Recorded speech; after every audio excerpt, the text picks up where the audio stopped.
What is going on, everybody? This is Mr. Exquisite Nugget bringing you guys the day before Thanksgiving. A bit of some basketball talk, some life, just overall good vibes. And let's get into it. Because, for example, the Denver Nuggets bounced back against the Utah Jazz. I think it was like 120. Let me double check the score. 118. It was a good game, though. On the road in Utah. First victory in Utah in a long time for the road trip, considering Denver Nuggets history against the Utah Jazz has been pretty rough, especially in Utah. So let's see here. It was a great set of games tonight. Yeah, Thunder uh, come in to defeat the Warriors 105-100. And let's see here. Some great games tonight. This is like an early seg of around the association. So just bear with me. Yeah, so Thunder defeat the Warriors 105-101. You've got the Nets. They destroyed, well, not destroyed, 127-117 against the Phoenix Suns. For the Nets, that's insane, though, man. They usually struggle against some of these teams. What's up, Uncle Dean? Good to see you, man. Yeah, guys. So, some real talks, though. I think right now, yeah, 122-103, the Denver Nuggets get the victory. So, this is a bit of an in depth talk. I wanted to say the Nuggets, it's not the holiday season or the fact that they want to take the night off. I think it's just there's like a switch. Like, they just flip whenever it's like, say it's an important game or if it's a home game, if it's not important. It depends on a variety of factors. And even with Jokic tonight, this is just an example. Even if he gets, say, 30 points, it's never enough because, one guy can't do everything like LeBron James or Michael Jordan. But yeah, when you will the team to a win like this, Christian Brown had 18.7 rebounds, 3 assists. It's still pretty good. Jamal had a okay game, 22 points, 8 assists, 4 rebounds. Yeah, but people still want to put the culprit on, say, a starter or a specific part of the team. Could be the coach, could be the GM, could be the fact that the franchise isn't doing where they want it to be at. So, yeah, with that being said, it just goes back to just some bad insider history that I think every NBA team takes. Charlotte, for example, they haven't had good ownership with Michael Jordan, or the fact that they're probably not even going to be a playing team, whatever you want to call it. We'll see. Getting back to around the association talks real quick, it's 119-101. The Spurs lose at home to the Los Angeles Lakers. I think they were, yeah, on the back to back because the Spurs, they played the Jets. There are so many games, man, it's hard to keep up with. But starting at the top, wow, the Hawks come into Cleveland 135-124 and defeat the Cavs, giving them their second loss. So safe to say, yeah, well, every team does lose more than one game every year. So can't really say that there's always going to be a perfect night. Some teams just get that hot hand. The Rockets in overtime, this was a bit of a crazy game considering Philadelphia found its way down. And Tyrese Maxey, let's see, who played today, by the way? Shingun, I saw Jalen Green. Yeah, Joel Embiid is out. Andre Drummond played majority of this game. Dude, 45 minutes all around for most of these starters, especially Kelly Oubre and Tyrese Maxey, man. They carried a huge load. It's never enough, especially at home, considering I can tell those Philadelphia 76ers fans, if you know, you know, their crowd is pretty rowdy or pretty ugly when things just don't go their way. So the Clippers 121-96 today. Yeah, the Clippers, this is something I want to inject. I think yeah, hang on, Dad, I'm on a podcast. Yeah, so I think hmm, I think that the Clippers, they are a pretty good team. Like, they're not the best, but they still rank above like most of these other teams. And this is to say not just because of James Harden and Ty Lue or individual players like Kawhi Leonard being out. I think they have like a decent manageable team for their starter. Like, their bench isn't the best. I mean, what they got: Mason Plumlee, Ivica Zubac, Norman Powell. I think they still have. Let me double check because the Clippers 12-8. That's still better than most teams out there. They've got Chris Dunn, Nicholas Batum. That's kind of why they got Bones Highland, Kira Jones, yeah, or Kai Jones.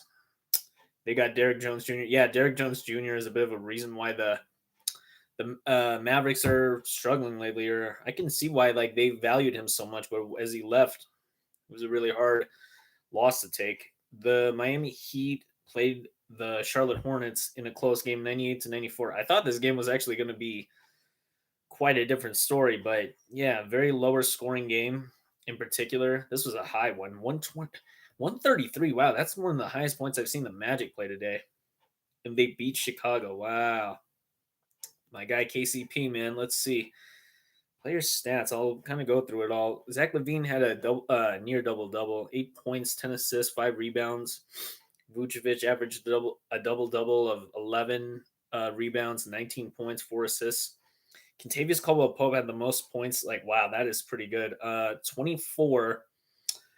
24 point. This is why I would say KCP was so valued, because he is just, he may be 31, being almost 32, but that's exactly the kind of player we needed, or we need still, for the Denver Nuggets. Someone who can navigate screens, someone who can give the floor space and give the offense a hard time for their money. And it's not guys like, I wouldn't say Anthony Edwards or bigger guards. Like Christian Brown is there for that. But if we have KCP on Steph Curry, Anthony Simons, Damian Lillard, all these guys who are, put in jail because of the way KCP plays, that's why we valued him so much, and he's truly missed.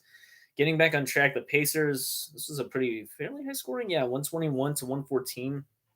They defeat the Portland Trailblazers at home. And this is a reverse game of what happened what's the last night? No, the other day. The Mavericks 129-114 against the New York Knicks in Dallas. It is weird how the NBA can just go from, like I said, one day to having the worst game to having one of the best games. Like, let me know in the comments if you guys think that the NBA, it's not rigged, but it is definitely interesting to see how one team can just go scoring from high to low. So, yeah, some teams will get cold one day, they get hot the next. It's interesting, or vice versa. The Raptors finishing it out 119. Actually, we got a few more games. This was actually a very busy night for the NBA on a Wednesday, because I think tomorrow they're off. The Raptors 119 to the Pelicans 93 on the road in New Orleans. That's a game that you wouldn't have even expected, but yeah, that is definitely a lot of fun, to say the least. So there's that. The Kings, wow, they beat the Timberwolves 115-104 in Minnesota. And that is, without a doubt, if I'm looking at that correctly, I think the Minnesota Timberwolves really are worse without Karl-Anthony Towns.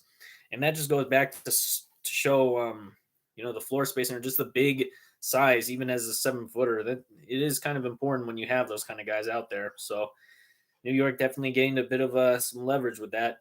The Grizzlies and the Pistons, 131-111. Yeah, I think the Memphis Grizzlies will still be a top 5 team in the West. But if we're just getting technical, yeah, it's kind of expected considering they didn't have John Moran, or he was out last year. Desmond Bain, like a lot of guys were injured, so it takes into account, but we can't blame that solely on injuries or any sort of, just overall sort of unfortunate circumstances or tragedies. But there is that. What are you guys thankful for? This is the second big segment. Let me know if you guys are thankful for a lot of things: God, family, eyesight, air we breathe, basketball, these podcast talks brought to you by your boy. Overall, though, yeah, I'm grateful for the sport, or the time that we have, like, for people to see others, to be surrounded by those who give us warmth and love, and those who truly care for us. Because, got plans to maybe go to the Strip, just maybe get a hotel with some friends or a friend here and there, and just live life, enjoy yourself comfortably, be away from all the drama or stress of work, and really let me, like, see what you guys think that life is meant to be about, like what you're thankful for, what you're grateful for in your 24 hours or 365 days a year, because there's never too much of that.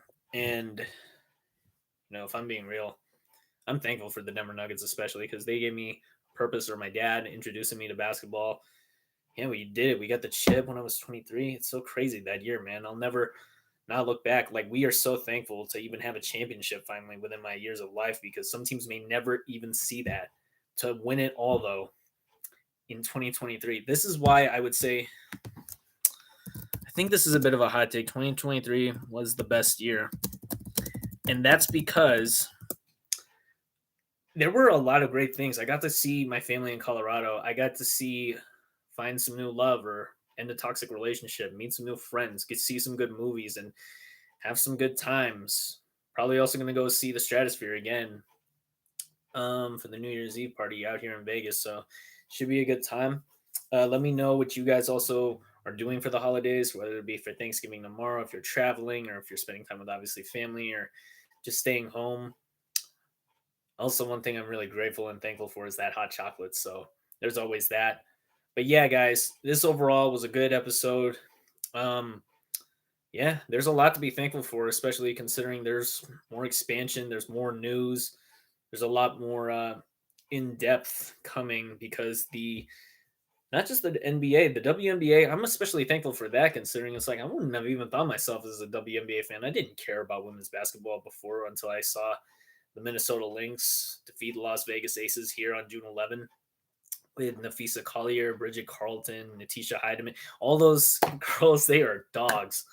And they, man, I tell you, it is hard for me to win me over in terms of those kind of sports. But when it's like that, it takes a lot. So really, they got me. They won me over, guys. There's so much more content, so much more to bring. Let me know what you guys will be tuning into or what you guys will be doing for tomorrow. This is Mr. Exquisite Nuggets signing off. And as always, go Nuggets.